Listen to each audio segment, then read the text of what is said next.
Thank you, everyone. Chatting away, it's so beautiful to see.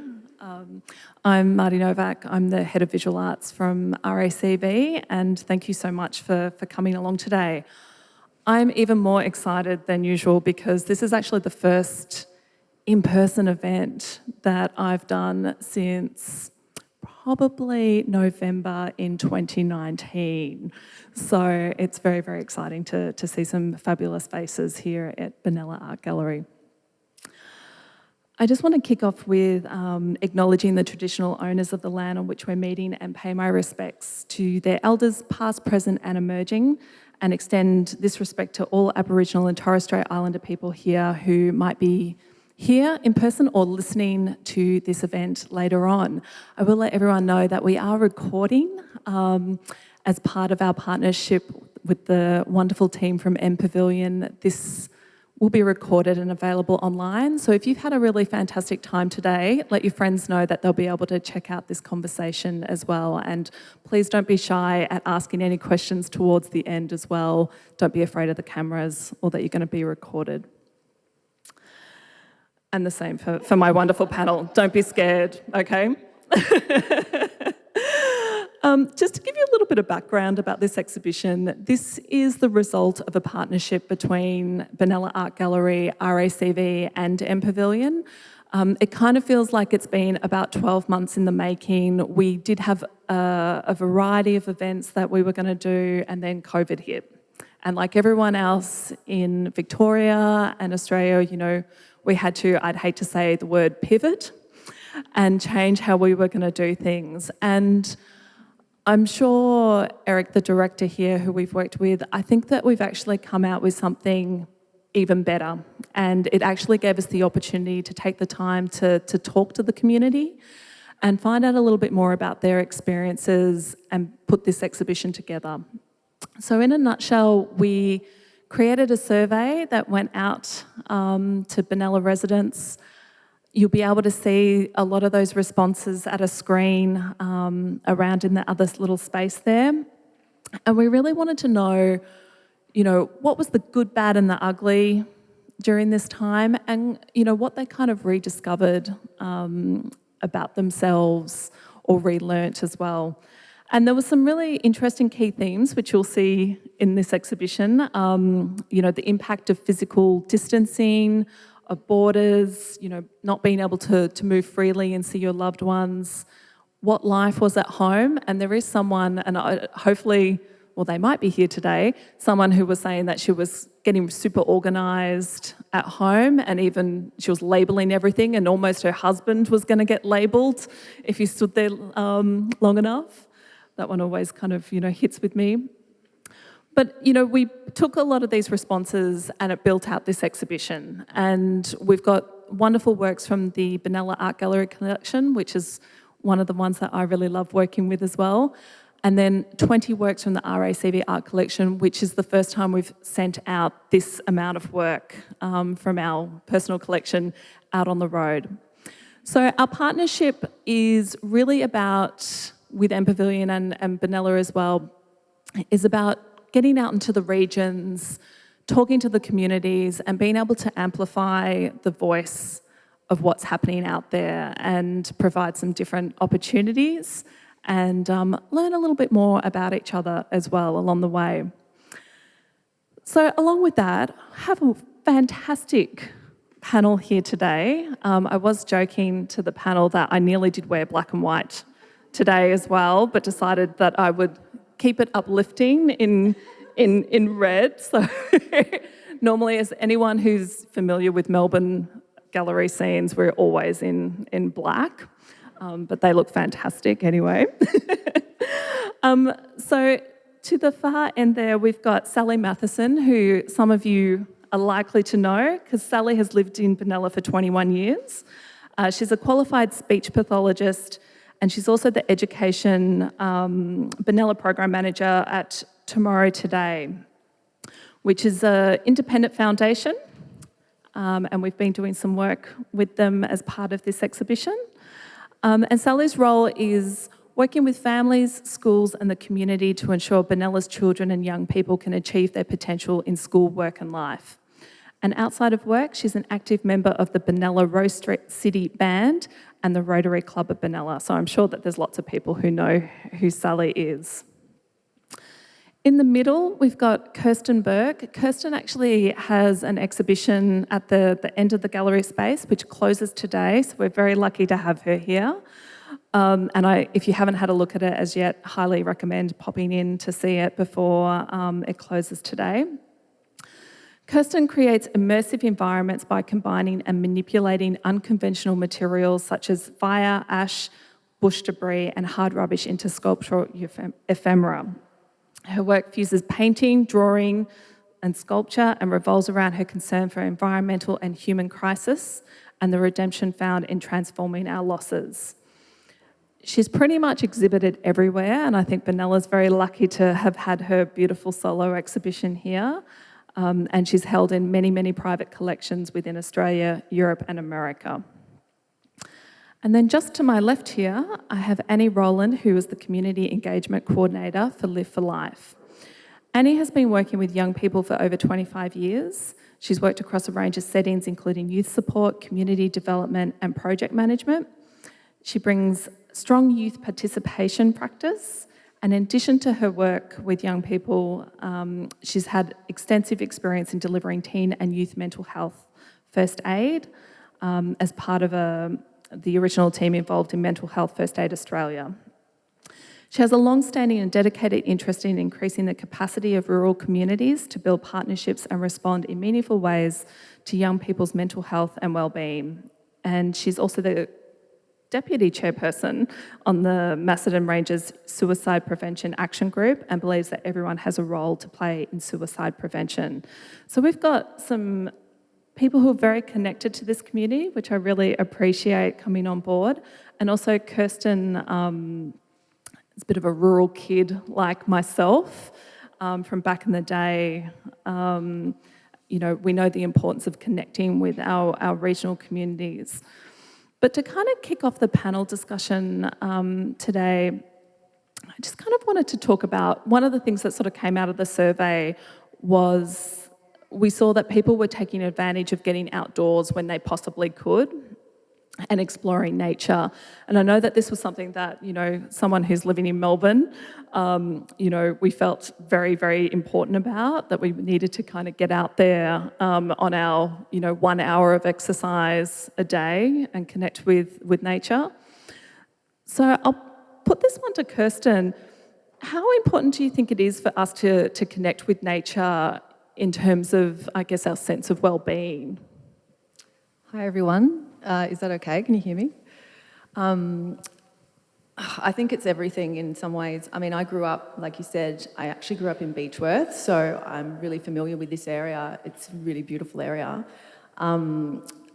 So I had that as a child, that connection really strongly. But since, my adult life, I've lived mostly in really very cities like overseas in Berlin or, close living. And I found that over COVID, the thing that got me through the Melbourne lockdown, that 4 months, was literally I was lucky enough to be close to the river, so I could go there every day and do a walk.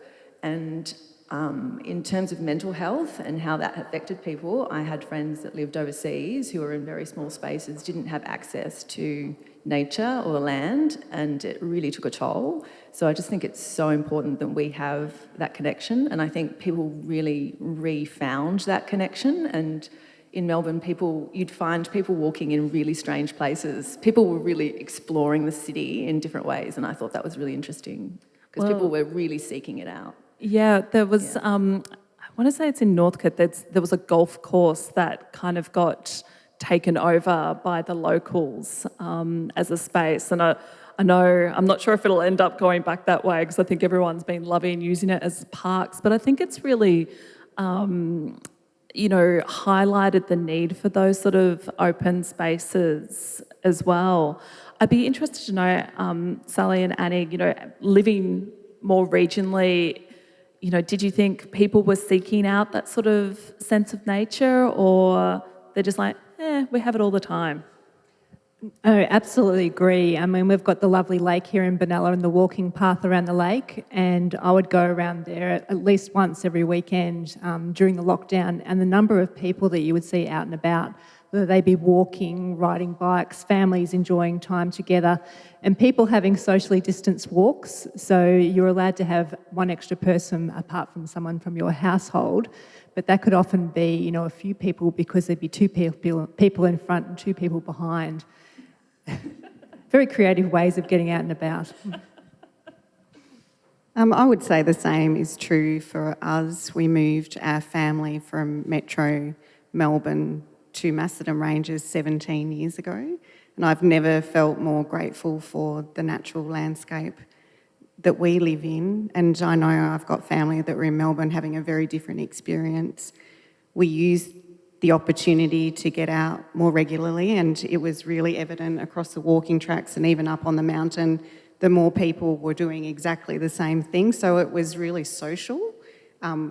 With respect to social distancing, it was the opportunity to eyeball other people and to say hi and how you're going, which reminded us that there were still those points of connection which are really important to people. And I think too, the natural landscape and how beautiful the natural landscape is where we all live, to see that brings home a reminder that you can be still and feel okay just by looking at something that's really beautiful. It's a kind of mindfulness in and of itself. Yeah, I think that's something that's really important and did come through the survey responses, is just that sense of being in nature, being outside, that it really did have an impact on improving people's well-being.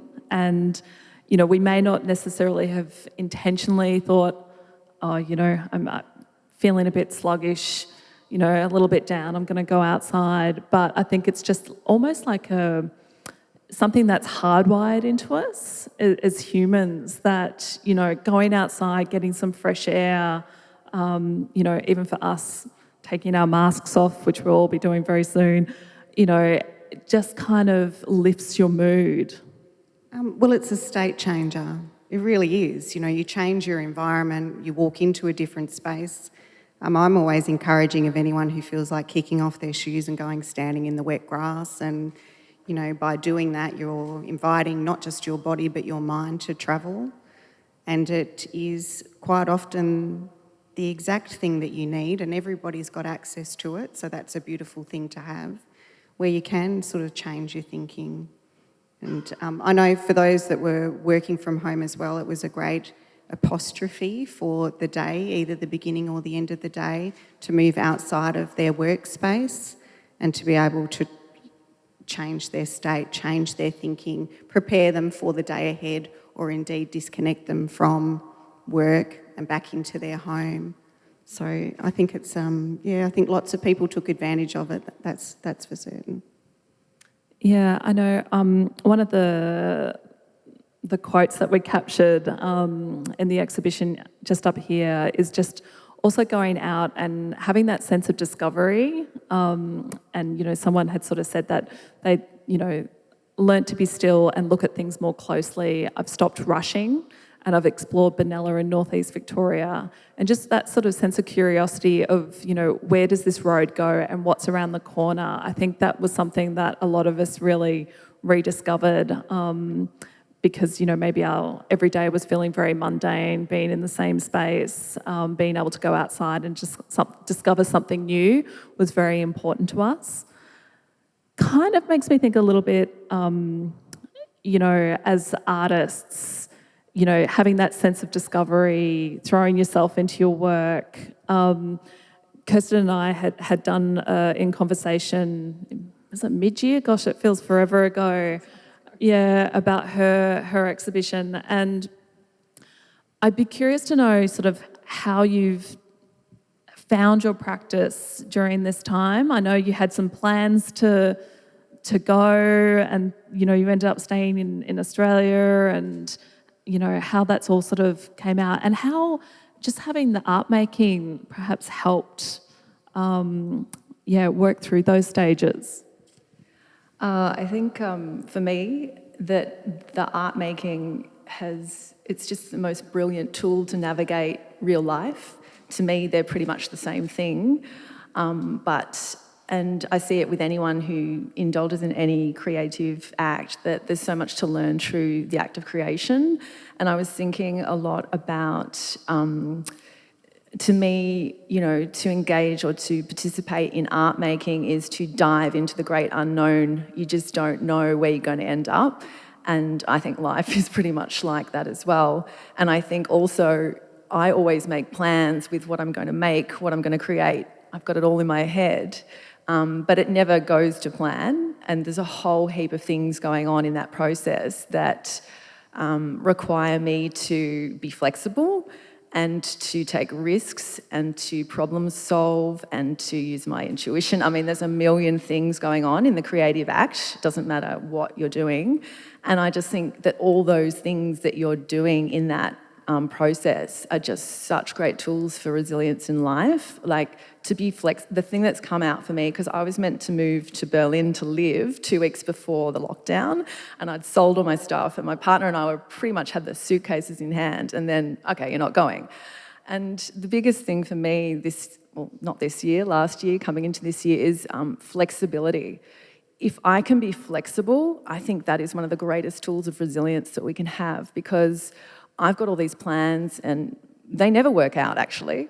But I like to have plans, so I think I know I've got control. But I think when we talk about resilience, we can make all the plans we like, but if we've got the flexibility to go with, the resistance to those plans, or life dishes up something else, and we can be flexible and move with that with, sort of grace and gratitude, I think, life is a lot better and easier and less stressful. There's less anxiety. And I don't find that easy to do, don't get me wrong, but I just think art is a great way to learn those tools. And I just want to throw in there as well, I was thinking a lot about the idea of failure, last year, and vulnerability in feeling like, you've failed at whatever it is. And I think art is a very safe place to so-called fail, because I actually don't believe in failure, because I think all those things that don't work out or you are disappointed with, they actually often lead to a much better outcome, and you're just so much stronger because, you realise it's not the end of the world. And so art is that great space. You can learn those things safely and then put them out in the real world. And I just think it's a brilliant, brilliant thing. I'm a huge advocate, obviously, for it. And I've seen it work miracles in people's lives. So, yeah, long answer. Yeah, no. And you get those, it's often called the happy accidents, and there is, I kind of always say art is for everyone, and everyone can do it. People think that they can't, but it's like, you can pick up something, draw something, try something, and, it's a sense of expression, and there is no real sense of failure. It's you creating and making your own statement there. I did jot down, because when I've been doing all sorts of random reading, and obviously we've been watching probably a lot of US politics as well. And one of the quotes that I had seen sort of come up recently, again from the amazing Malcolm X, was that there is nothing better than adversity, that every defeat and every heartbreak, every loss contains its own seed, its own lesson on how to improve the next time. And I think as artists, even as curators, that kind of, you take whatever mistake, what you learnt, and you take it into the next thing always. And it's a good way to kind of move forward. But I guess for some people, moving forward can be very difficult. And I was thinking, particularly with Annie and Sally, that, I haven't been in year 12 or in high school for quite a few years, many, many years. Don't be fooled by this young face.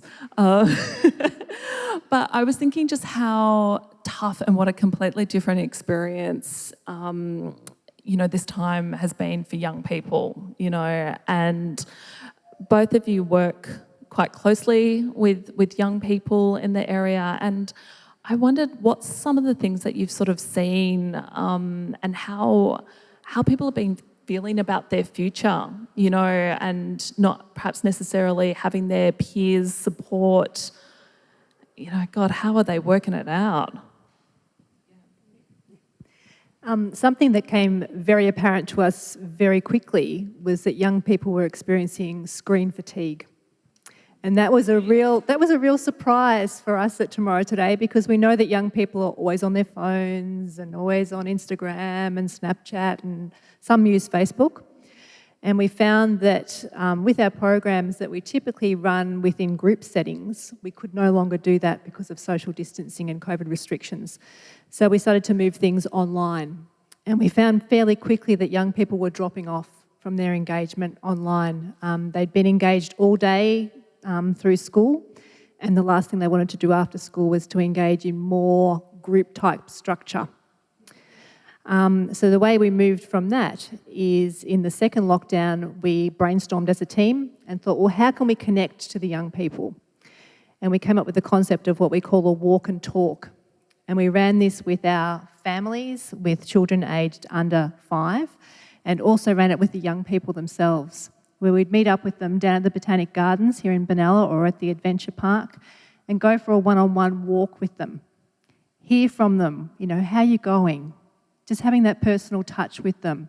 That really helped us to connect with them and also to help to meet their needs. So some of the work that we did with them was around mentoring support, and we also helped them in preparing to apply for a job.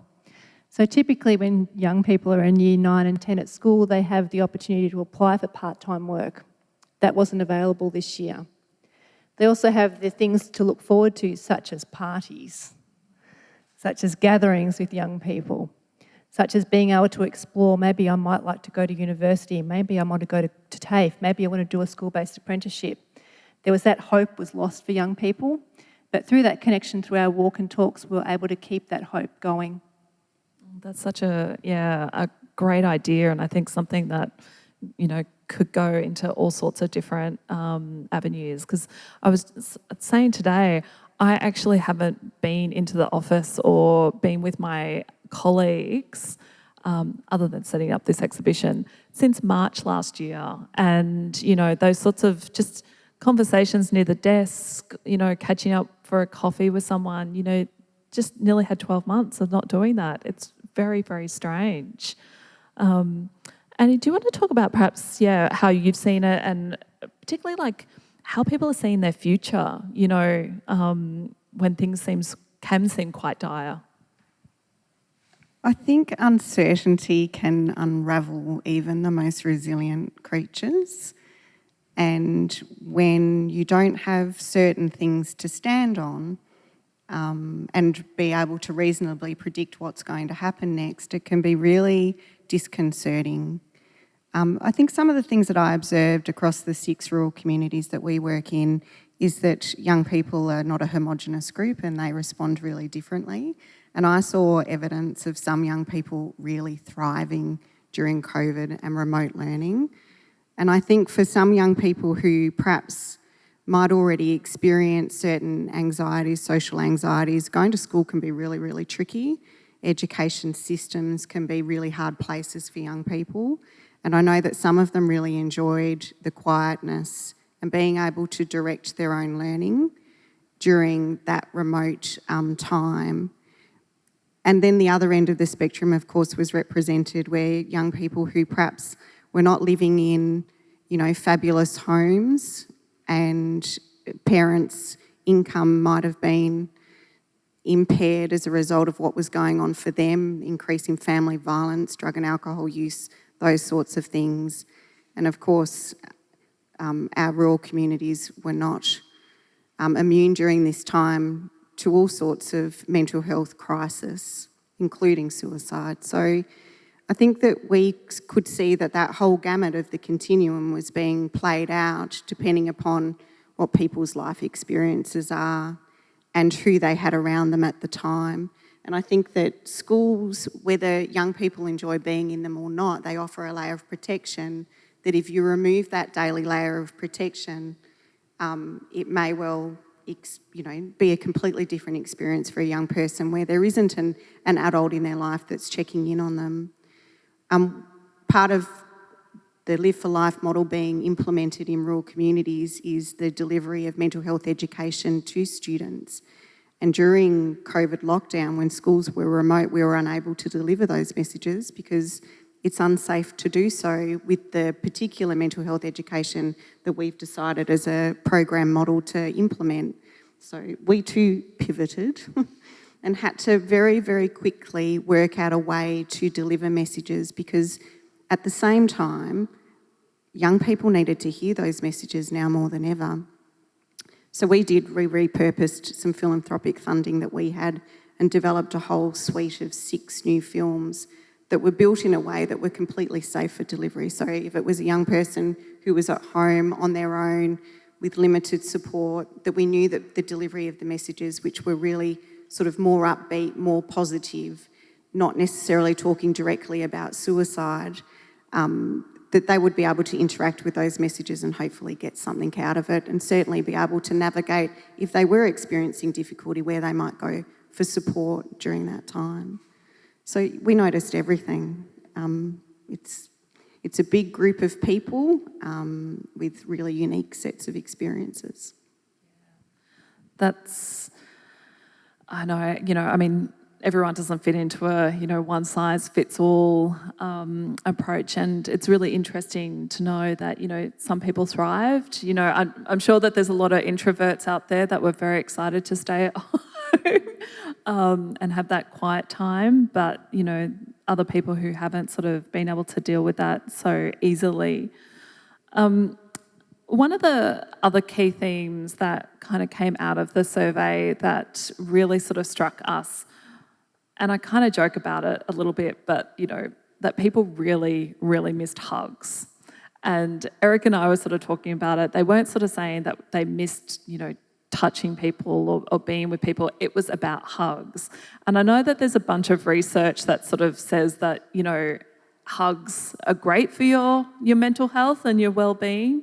They have to be for a certain length of time for you to get that goodness. But I'd love to hear from the panel just about interacting, in real life versus this digital life. And, Sally was sort of talking about young people having screen fatigue, which completely, agree with that.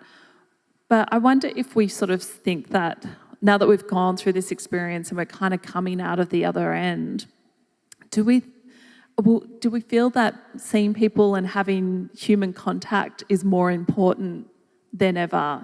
Are we kind of switching away from, particularly like young people who are like, oh, I'm just on Instagram and then I'm scrolling. Will we see a slight shift from that?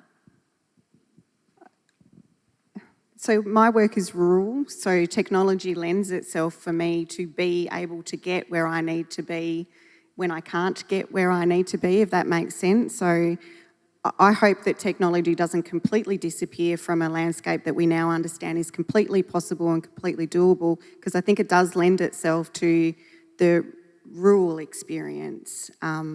We've had an intake, I think, across our partnership group meetings where people that might not normally be able to get to partnership group meetings on a 2:00 on a Tuesday afternoon have been in there because it's been accessible to them. It's pressing a button and hey presto.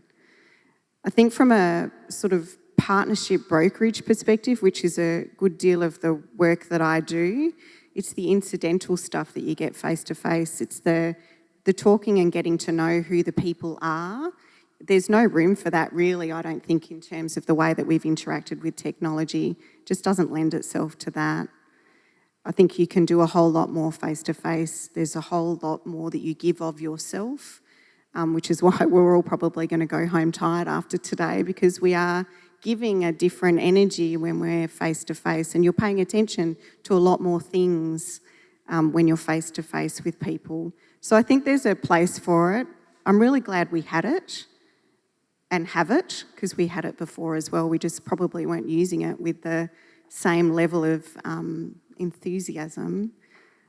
I hope it doesn't disappear, but I was so excited about being here today. I was so excited about getting back to the rural communities at the end of last year when we were finally able to.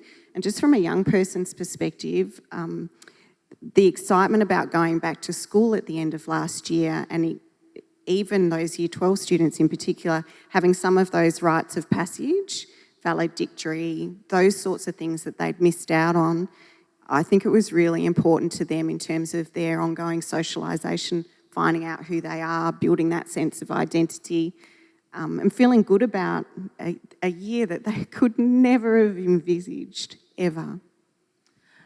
Yeah, I was just going to quickly jump to Kirsten. Exhibition. Well, your exhibition has felt like it's been on forever now because it was open, closed. And as an artist, you know, you want people to go and see your work. That's why you make it, you know. I mean, there's lots of reasons why you make work, but, you know, we put it into galleries, curators, you know, do all sorts of things, and we create conversations and talk about art and experience it. And, you know, I don't know if you can necessarily do that in a digital way or that it's the same way. So for you, do you feel excited that people can actually come and experience work again? Yes. And a simple answer, yes? I think this is my longest running show that I've ever had. And it's actually been really interesting because the title, Still in Love with the World, it was just, I don't know, somehow people connected with that, even if they couldn't come to see the show. So it was quite amazing. And I had a lot of feedback, you know, through social media. And it's fantastic that, you know, the gallery's actually opened, and a lot of people have messaged me saying, oh, I drove to Benalla to see your show because I wanted to get out of Melbourne and I wanted to see your show. But I think in terms of real life versus, you know, online, for me, real life is just, online doesn't cut it for me. And it's not just because of art. I mean, I feel that if I want to see art, I want to see it in real life, and I can see amazing stuff online, but there's nothing like the physicality of seeing art in real life. And I think it's the same with people. And in terms of young people, I mean, it was a very hard year for many people, but I think I have quite a few teenage kind of people in my life, and they really struggled. And it's interesting because they're probably much more media on social media than adults, but they missed the social interactions more than the adults that I knew. They really suffered because of it. So I think young people definitely need that real life engagement. And I certainly think everyone does, because human beings need that physicality. And I think it's wonderful that you can come out and, you know, sort of people in Melbourne are asking permission to actually hug each other, because there's still that sort of, it's changed a little bit, the etiquette around, you know, how close can I get? Even though there's no COVID numbers, people are still a little bit coming out of, you know, I think it's been a bit traumatic for people, so they're asking permission. But there's a beautiful feeling of, oh my God, you know, we can hang out together and not worry. And I think nothing compares to that, in my opinion, yeah. Yeah, Sally, do you think that we'll see, you know, people of the community in Benalla sort of definitely wanting to reconnect much more in in-person activities? I know when I was here doing this install for the exhibition, I was just amazed at how many people were out in the park and gardens and really taking advantage of that. And it seemed more than usual to me, yeah. Yeah, definitely agree. I think it's made young people realise they need people. They don't just need screens. And being with people is what they're after. I mean, we had a really classic example with our mentoring program that we run. In term 3, when we were able to go back to some face-to-face and do the walk and talks, we had our best ever attendance at that program.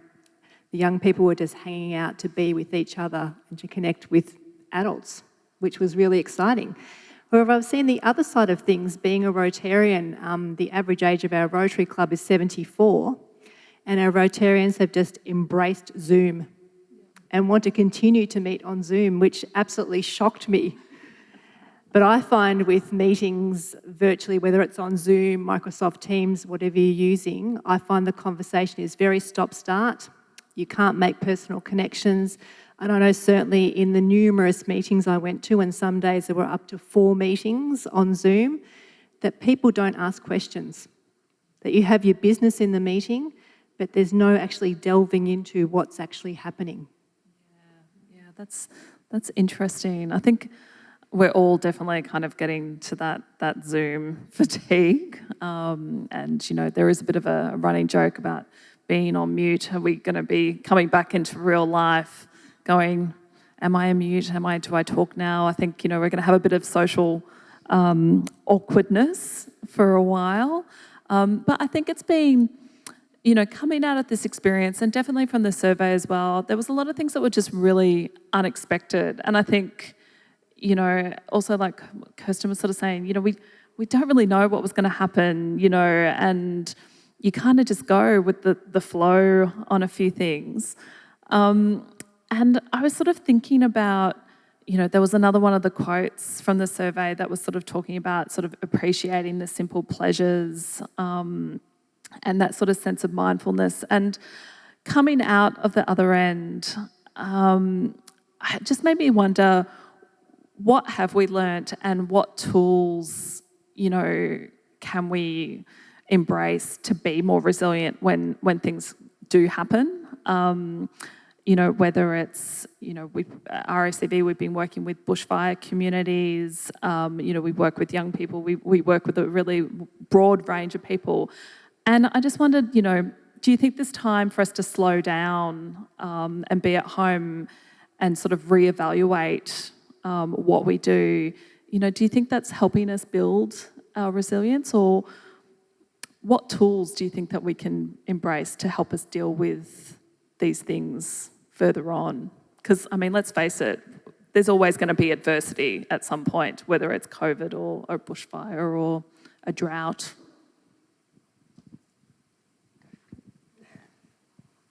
I think navigating really difficult times teaches us an awful lot about ourselves. And you said it, it's good to look at it from the good, the bad and the ugly. And I think that that's probably reflecting on how we approach difficulty, whether it's a pandemic or whether it's loss, or, whether it's not getting the results that you might have liked. They're all opportunities for growth if you allow it enough time, and if you process it for long enough. You can learn more about yourself, learn more about the things that you need to incorporate into your daily life that might help you build that resiliency.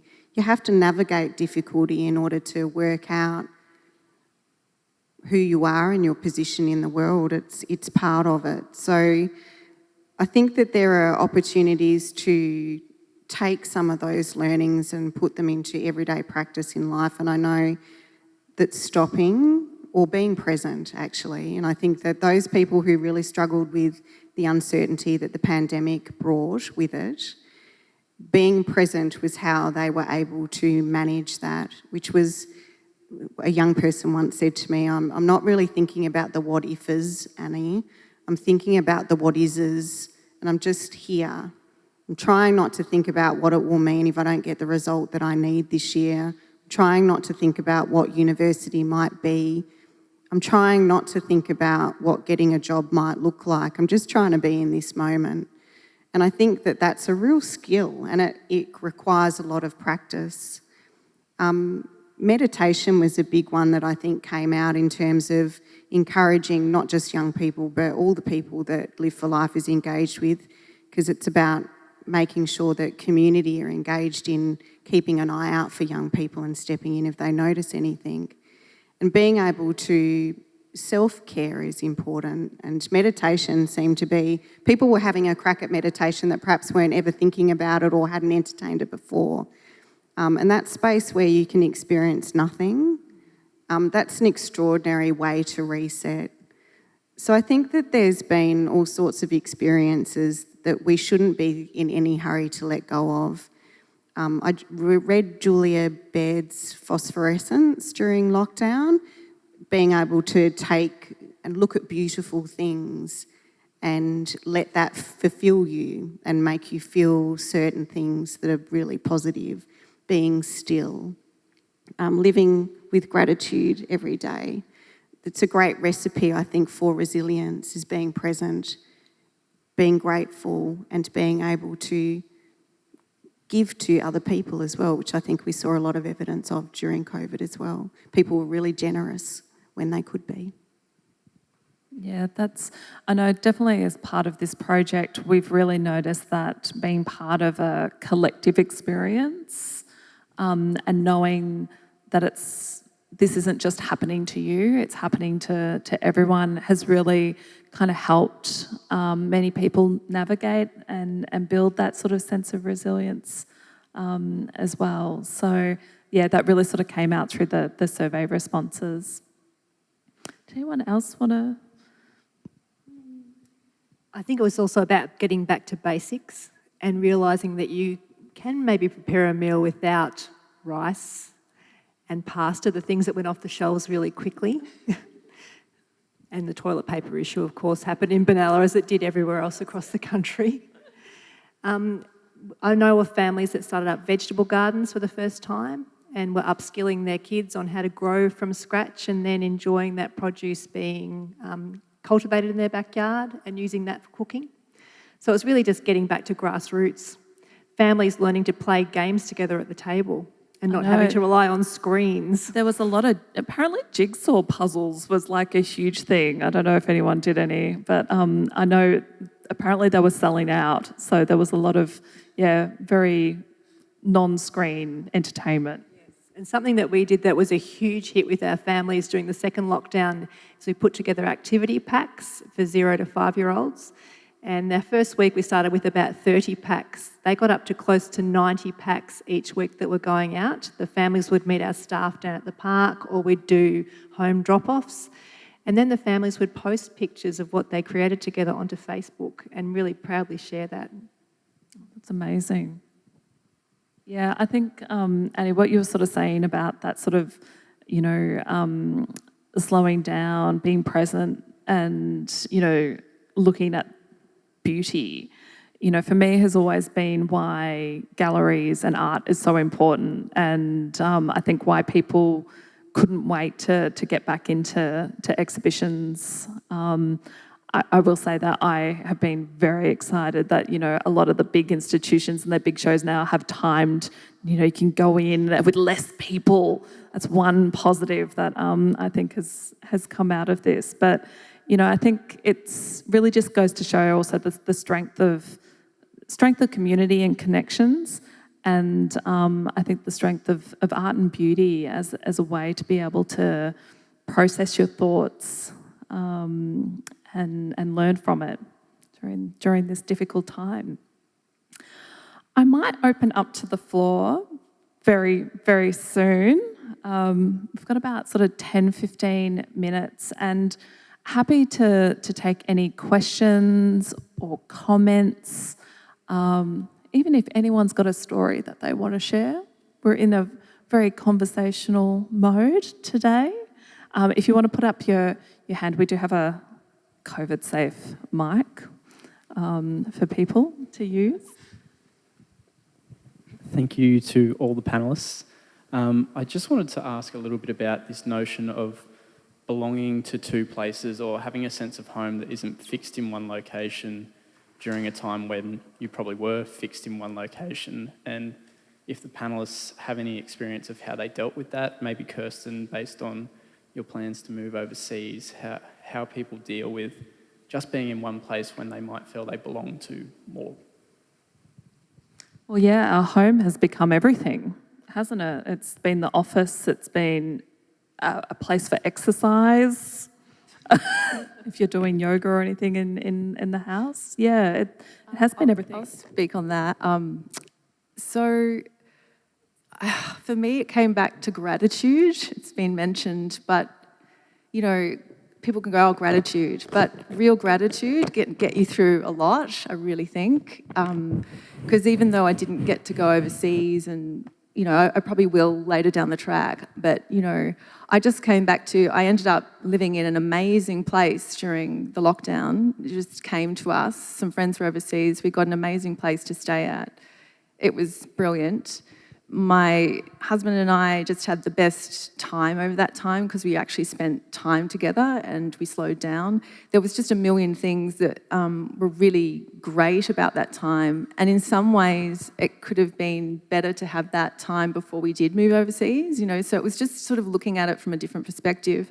But something I was thinking before about resiliency and the ability to deal with change and you know, adversity is that the thing I've been thinking the most over this time is my greatest assets are my relationships in my life, and that not everybody has that. And I think for me, the sense of home was my relationship with my partner, my relationship with my friends. I have a lot of agency in the world because I have these relationships, and when things get hard or, you know, things don't go to plan, I can fall back on those relationships. But I think there's many people that don't have, like you've spoken about, those fallback relationships. And I think that's something to really think about as communities, as people, you know, if we have some agency, how can we make sure that we are extending that to those people or finding out who those people are? So I guess for me, my sense of home was like, I did feel sort of ungrounded, definitely.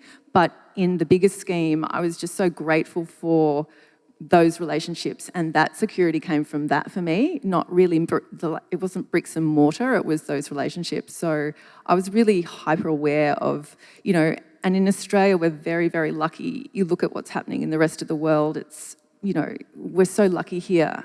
And so that gratitude just, it works a long way. So that would be, yeah, how I got through that. Thank you. Any other questions? Don't be shy. No. Eric's just going to ask all the questions while you all think up of something to ask. I'm just leading by example. I also wanted to, it's been touched on a little bit, but that sense of getting back to basics, but particularly how important it might have been for people to do things that were working with their hands, and perhaps old crafts and old practices. And Annie, maybe you have some experience even pre-COVID of how that can actually impact on people's mental health. I can say I made 4 quilts during COVID lockdown, which is kind of a little bit epic. And I was just randomly making them for people.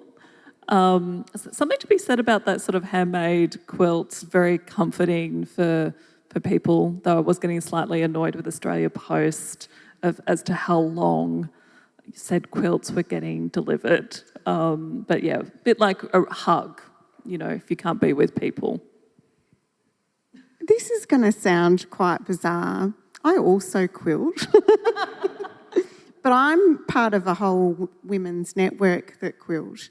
And part of auspicious birthdays that end with 0 is the giving of a quilt, which we work on collectively, which of course posed all sorts of problems, because normally what would happen is that we would all gather.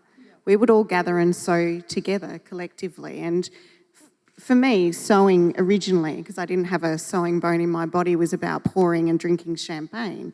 That was what that was for me initially. But we managed to produce these quilts during COVID through drop-offs and discrete deliveries and, you know, piecing them together, but doing it bit by bit, not collectively, but comparing notes as we went and videotaping things and sending it to people, recording the process, I suppose. So it was an important part of, again, the finishing work for the day, having something else to do. And I feel like I'm going to get into really big trouble for sharing this next story, so I'll make it discreet. I know somebody who does very few things with their hands.